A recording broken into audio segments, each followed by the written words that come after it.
So you're trying to learn a language. What accent should you choose?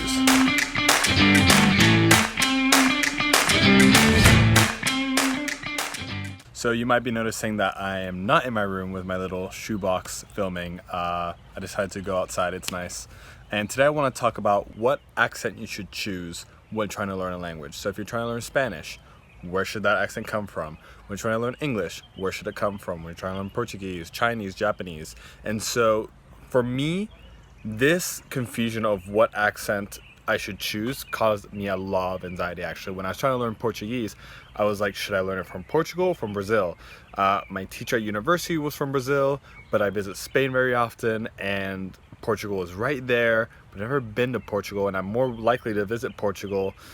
But I understand Brazilian right now, so which one should I choose? And it really does cause like I don't know which one to go with. So hopefully with this video, it can calm some of your anxiety, because you might think once I pick an accent, I am going for that accent. I'm going to sound exactly like someone from there. If I'm speaking Spanish, if I pick it from Spain, I'll learn it exactly like them, or from Colombia, from Argentina, from Mexico, whatever it is.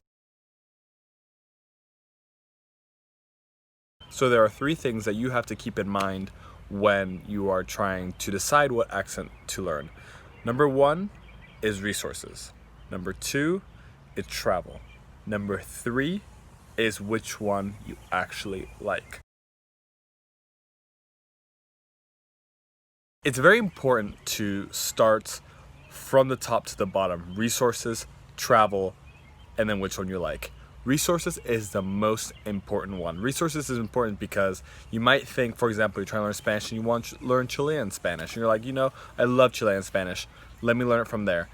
And then you realize you can't find any books from there. You can't find any audio. You can't find any, whatever the case may be. I haven't tried to learn the Chilean accent, but this is just an example. So you don't find any Chilean resources, but you keep looking and you find resources from Colombia. And you're like, okay, well, I need resources and I don't have any resources that come from Chile. So let me just start with Colombia. And that actually happened to me with Portuguese. By the time I figured out, you know what, I might go with Portuguese from Portugal just because I have more of a likelihood to visit there. I found out that there are so many resources in Portuguese from Brazil and not that many in Portuguese from Portugal. And so that already right there made it easy for me to choose. I was like, I was gonna do Portuguese from Portugal, but there's not enough resources. So obviously I need to do the Brazilian one, so that's it. Point made. And a very important thing with the resources, do I have anyone around me that speaks this dialect? Maybe you live in the United States, so you have more Mexican Spanish around you, so you have more resources, and maybe Mexican Spanish is not your number one pick, but it's right there. But then you see that you have a couple of neighbors that are Mexican that are willing to practice with you, and you're like, that's it. Then I'm going with the Mexican dialect. So summary, first check how many resources that accent or dialect has. Because if you don't have that many, then it's not going to be easy to study. So you have to pick one with an amplitude of resources. Travel. It's very important because you need to know if you can travel to this country. If you live in a country where your target language, imagine Spanish, French, whatever, is not very present, then you need to find out if you can actually go to a country that speaks that language often. If you can only go once every 10 years, then it's not very applicable.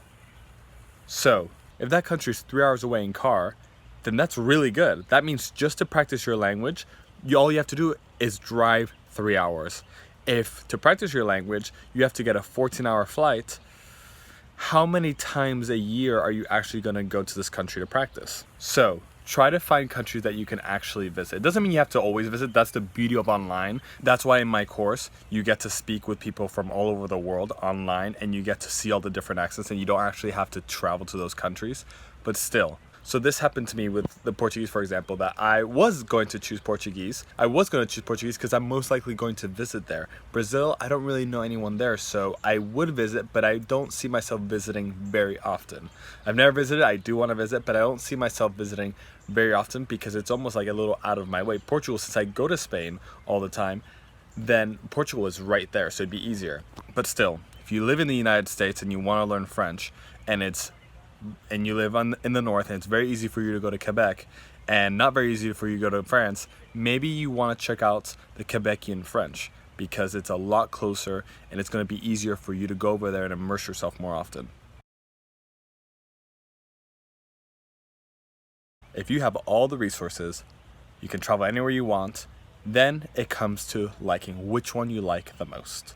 And so for me, the reason why I had so much anxiety is because I did this completely backwards. I said, which one do I like the most? I didn't check. And of course, that's like, which one do you like the most? And you're like, okay, well, I like all of them, or I like this one, but then I can't find any resources. So what do?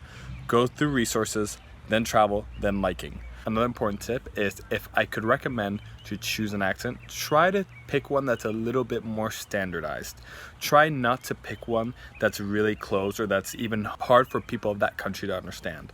Unless you have family there and you're like, you know what, I'm gonna learn this accent. I know not a lot of people speaking it and it's hard for other people to even understand it in their own language, but I have family there from there, friends, and that's the one I wanna learn, then perfect. But if you're just starting out, try to pick the standard one and then later you can try to get specific. Remember that when you start learning an accent, it's not like out of nowhere you're gonna pick up the accent. It's gonna take time. So don't think that once you pick one accent, you're gonna have to stick with it. You can always change, that's absolutely fine. I know a lot of people that speak Spanish natively from a country and live in another Spanish speaking country for a very long time and switch accents. And to a point, once you get intermediate and advanced, the different words that each accent use, sometimes like, oh, that's cool, and like different idioms are gonna change. So you're gonna have to eventually pick one accent. But remember, you don't always have to speak in that accent if you want to change it later. It's not gonna be as easy. It's better to pick one from the start that fits this whole criteria, but don't worry about changing your mind later. So hopefully this helped. And that's one of the things I tell my students in my native Spanish program. Since we are able to talk to anyone from around the world, I actually tell them to pick people from different places in the world that speak Spanish. So that way maybe you have 2 or 3 accents that you speak to on a daily basis, because I also don't want you to pick one accent and every time another accent appears, you're like, I have no idea what they're saying. You should be able to understand all accents. Best thing I could say is if you have a couple of accents that you like and you have resources for all of them and you can travel to all of them and you're speaking online just like my students are, pick a couple of partners from different places around the world, and I think eventually you will gravitate towards one of the dialects and accents. Your accent is not going to come right away. I mean, if you're an American trying to learn Spanish, it's going to take some time to develop that Spanish accent. So don't feel like once you pick an accent, that's it, you're set. You're going to sound like them after a month. It takes, months and years to finally get to that accent. But of course, the word choice in the different accents is going to play a big role. Hopefully this helps, gives you a little bit of a guide to what accent you should get. Remember, follow me on Instagram, subscribe to my channel, and I will see you guys in the next video.